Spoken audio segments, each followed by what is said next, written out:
Welcome to everyone to this podcast. Today we are with Teun van de Braak. He is a master in animal breeding and genetics from Wageningen University, and currently he works as a product manager for Hendrix Genetics Layers. Teun, welcome and thank you for accepting our invitation. Thank you so much, Camila, for inviting me to today's podcast, and I'm looking forward to the coming 15 to 20 minutes. Thank you. We are very happy to have you here. And in this podcast, we are going to discuss your article that is called "Creating the Right Climate for Poultry." Then, Teun, could you please make an overview of the article? Yes, I will. Okay, so well, everybody knows that chickens, laying hens, or broilers, it doesn't matter so much, that the climate inside the barn or even outside has a big impact on the well-being of the chickens, but also on their health. So there's always the interaction of temperature, high temperatures to cold temperatures, but also humidity, and especially that combination as well can cause heat stress, for example, or a temperature stress on chickens. And yeah, in the article that I wrote, it's all about creating the right climate for laying hens to make sure that egg producers can get the best results out of their flock by trying to manage and maintain the climate inside the poultry house as stable as can be, but I'm explaining it, yeah, really from the biological point, the biological view of the chicken. So how does a chicken, uh, how do they experience heat stress? How do they deal with high temperature and high humidity? And at the end of the article, I give some very practical and most of the time very low cost tips that can be implemented to improve the climate inside the laying barn. Therefore, Teun, how can the climate be defined and why it is important for poultry operations? Okay, yeah, I already touched slightly upon this, but indeed, the climate is how the chicken, how the bird perceives it. So it's the combination between, well, the temperature that you can really measure with a thermometer. It's about the humidity, which you can measure with a relative humidity device, but it's also about the ventilation, because the ventilation, yeah, that in one way or another also has an impact on how a chicken, how they perceive high temperatures or not. So with many different tips and tricks, you can, yeah, measure the climate. And the climate, yeah, it's what I already said. Everything inside the house, that is something that you can really easily influence.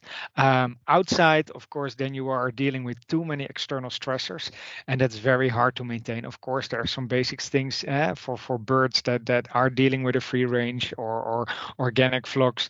You can plant trees, for example, to provide some extra shade. But overall, when we talk about the climate, we talk about inside the barn. And then, is there like any special measure for the climate inside the poultry houses? Or how can we measure the climate? Yes. Okay. So what I already mentioned, that you can use thermometers, and but you need to place them on the right positions, and also on those locations inside the barn where you can pretty easily read the temperature. So do not place them too high. That's not what we advise, because then the chance that you will really read them is very low. So it's important that when you're putting thermometers inside the house, when you're installing them, and when they are not digitally linked to your farm management computer, then put them in places where you can see them easily, but also put them in places where the chickens are, so on the level of the birds. Also, don't put them close to the wall because there is, yeah, not so much airflow. You can imagine that inside the barn, like in the middle of a corridor. That's where you often see them, or when you have a flat deck or a floor house system, where that you just put them on specific locations, just slightly above the ground level, where you can easily record them. That's very important. But also take into account where you place the thermometers, about the air inlets, because they do have impact, of course, on the barn temperature. The same with your fans, your ventilation, and when we're talking about the rearing barn, so for the brooding period, yeah. The position really matters, because the closer to the heater, of course, the higher the temperature. But place them in such way that you get an overall good picture, a good indication of the thermometer, of the temperature inside the barn, and make sure that fresh air passes along the thermometer. Therefore, you can really have a good view on how the temperature spread and the variation is inside the barn. And already based on that variation that you can observe there, you can already, yeah, take small actions. And now talking about temperature, what is the critical temperature either for pullets and laying hens? Yes, so the critical temperature, well, in general, we say everything above 80 degrees Celsius, we can define as really heat stress to the birds. Um, so that is something that you really need to take into account of.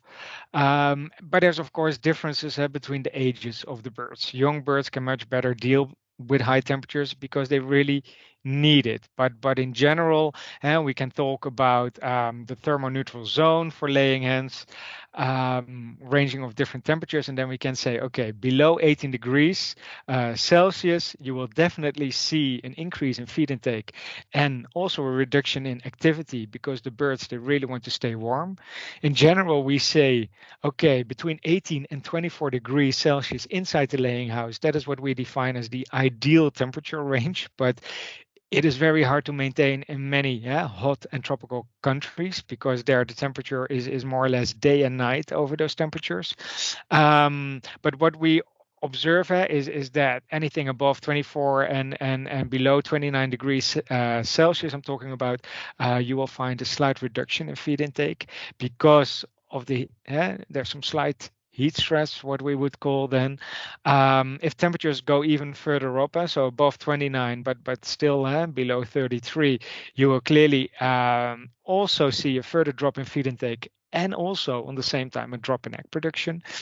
Above 33 degrees, things are getting more and more critical because that is really the period when heat stress can occur.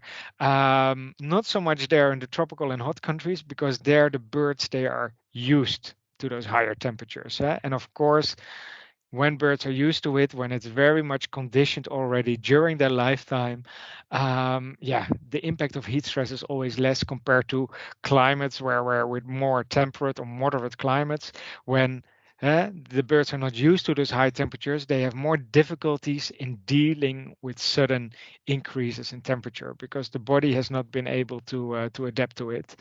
It's the same for mammals and humans too. So it's very logical when you just look from the biological point of view. And anything above 35 degrees, yeah, really heat stress is definitely possible there. In the article, then you also mentioned that there are two measures of temperature. Then could you please tell us about that and also the relationship between heat loss and temperature in birds? Yes, yes, I can. So indeed, there's two different ways of temperature. One is, of course, uh, what do we observe? But the other hand is what is really the temperature that the bird is observing. So the thermometer will really give you the actual air temperature, but the effective temperature, that is the temperature that the bird is feeling, yeah, that has to deal with ventilation. So overall, the effective temperature decreases when there's more airspeed, so higher ventilation, because then there's the so-called wind chill effect, which takes away the heat from the bird.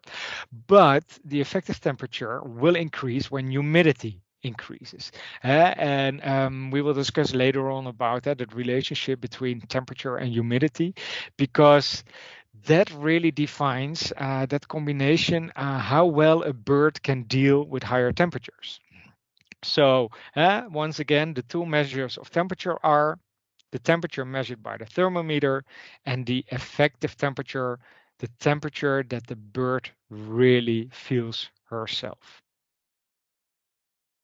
Now, Tim, why is relative humidity critical for poultry? And please tell us about the relationship between this parameter and the temperature.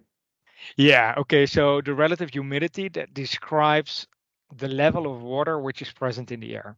So, and it's often expressed in a percentage. So that means that if the air is holding 30% of its capacity to hold water, the humidity level is 30%. So humidity levels can go all the way up to 100%. So that means that the air is fully saturated with water. So you can imagine in hot and tropical countries, especially in the tropics, humidity is high. And it is something like temperature, that relative humidity is not fixed. It can change over time, and it also definitely varies during the day.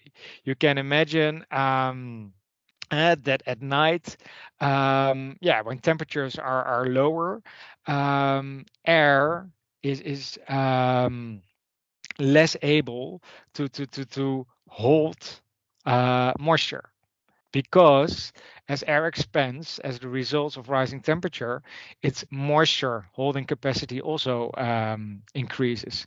So at night, when you have lower temperatures, in general, you will find a generally higher relative humidity during the nighttime, because the colder temperature has a lower moisture holding capacity, and therefore the saturation is done at an earlier stage.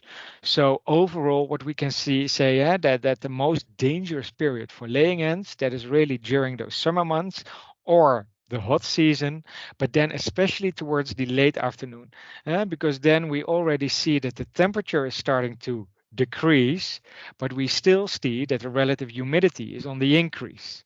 So it makes it much harder for a laying hen to get rid of the heat. So therefore, you can see that the most of the losses, and then I'm really talking about mortalities due to heat stress, occur towards the end of the day. So when really, there's that conflict between the temperature and the relative humidity. So that is the moment, the critical point where you, as an egg producer, can best focus on, because there you can make the biggest impact. And we should not forget that a bird is not able to sweat. So chickens, they cannot sweat. Like we humans, we will when we get it, when we are experiencing a heat stress, we start to sweat to get rid of the heat. But the chicken is not able to do that. So what are they trying to do? You can see them panting, so opening the beak, expanding the tongue, and having that heavy breath, so to say. And that's a way that they are really breathing out. Yeah, air containing a lot of moisture, but also a lot of heat, because the heat travels along with the moisture, and by doing that, showing that panting behavior, they are able to lose some heat. But the disadvantage of that behavior is that they are losing heat, but they are also evaporating. So extra moisture is being put in the laying barn as well. And if you can imagine, if thousands and thousands of birds are doing that, humidity levels inside the barn also go up, and only making it worse. So ventilation there can play a role to get over of the heat. But what we often see, is that most of the time, egg producers around the globe, they are too much focused on the actual temperature of the barn. They don't measure the relative humidity, or they just overlook it. But of course, it's that combination, the sum of the temperature in degrees Celsius and that relative humidity, that defines how temperatures can be observed. So you can imagine that, for example, a temperature of 25 degrees Celsius with a relative humidity of 45%, yeah, that may feel for the birds like 23 degrees Celsius. But if we have the same temperature of 25 degrees Celsius, but with a relative humidity of 85%, it might feel for the bird like 28 degrees Celsius. So a 5% difference, a 5-degree difference in just the feeling temperature, just because of the relative humidity is at a different level. So therefore, our advice is also do not only focus on your actual temperature that you can read from the thermometers, but also nowadays those relative humidity measurement devices, they are just a few dollars, a few euros. Try to install them as well, because then you can much better understand what the bird is actually feeling at that moment.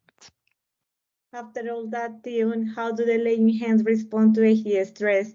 And please tell us a little bit about the heat stress index that you mentioned in a table in the article.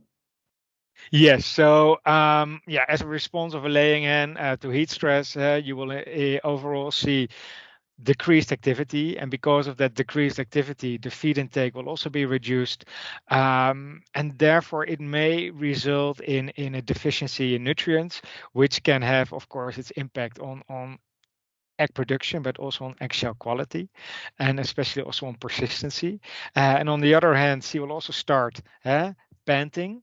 The behavior I already explained. So she will open her beak, she will put out her tongue to try, and she will also have with her wings, she will spread them out to make her surface to get rid of the heat a little bit bigger, her skin surface.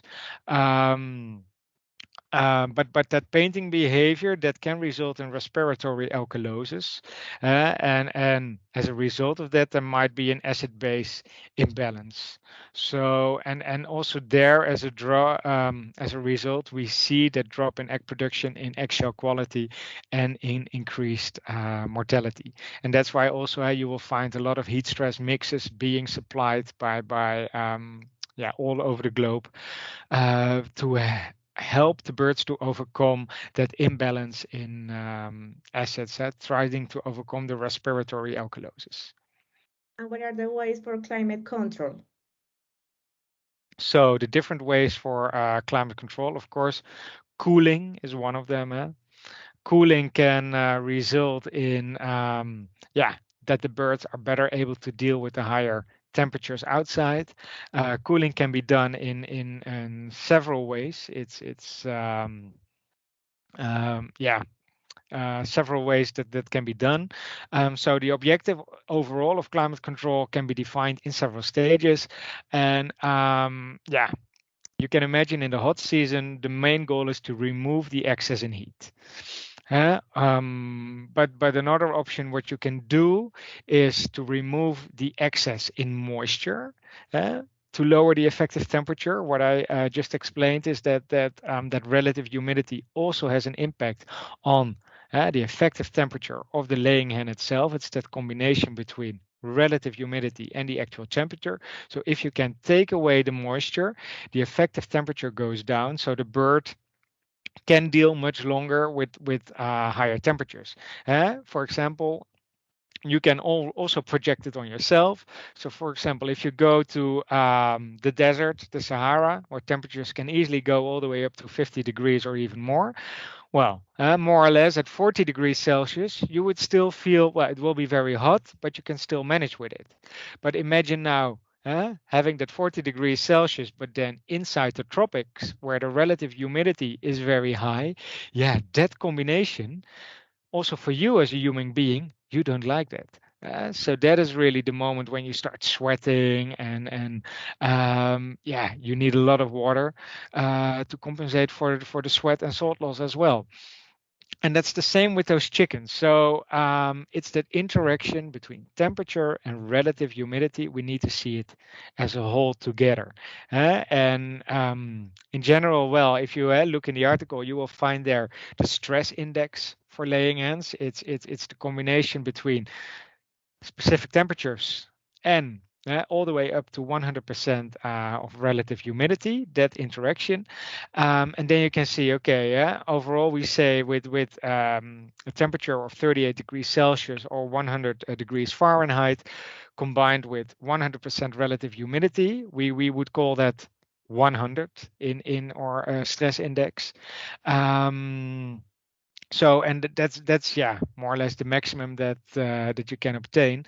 But you can already say when we look at the humidity stress index that at more or less 82 points, that is the moment when really heat stress is being observed by the birds. But at 82 points, I will give some examples that can be, for example, obtained by 34 degrees Celsius together with a humidity of 40%, with a relative humidity of 40%. So but yeah, when we look at that, just 4 degrees lower, so when we go to 30 degrees Celsius, then the 82% in the heat stress index is reached at 75% of relative humidity. So that is really a 35% difference in relative humidity with those 4 degrees. In the moment when there's really like, yeah, a chance for heat stress or really, really heat stress. So look at the table and try to understand the interaction between degrees Celsius or degrees Fahrenheit for the temperature in interaction with the percentage of the relative humidity. And that combination that defines whether heat stress occurs, yes or no. So therefore you can clearly see that with lower humidity levels, heat stress comes in with higher temperatures at a later point. So then one of your goals can be, okay, try to reduce your relative humidity, but that's not always possible. But a very simple thing that you should easily can avoid. So here I'm living in the Netherlands. Well, here we can use pet cooling, to do to control and take out the heat, because for us in general our relative humidity is not so high, so we can use water to to let the temperature go down inside the barn. But in the tropics, where relative humidity, the humidity levels are so high already, yeah, it is really of no use. You are only making the situation worse if you are installing pet cooling, because the water that is being used of it will increase the relative humidity level even more. So that is something, that we say, okay, evaporative cooling or that pet cooling. Really, it works for hot and dry climates, but please don't do it for hot and humid climates. In hot and humid climates, you can more think about also about insulation. Insulation does not only protect for warming up a barn, but it also protects. So if you want to keep the heat inside the barn during winter time in specific areas of the world, insulation works. But in summertime, insulation also works because it can really reflect the heat from entering the laying house during the daytime.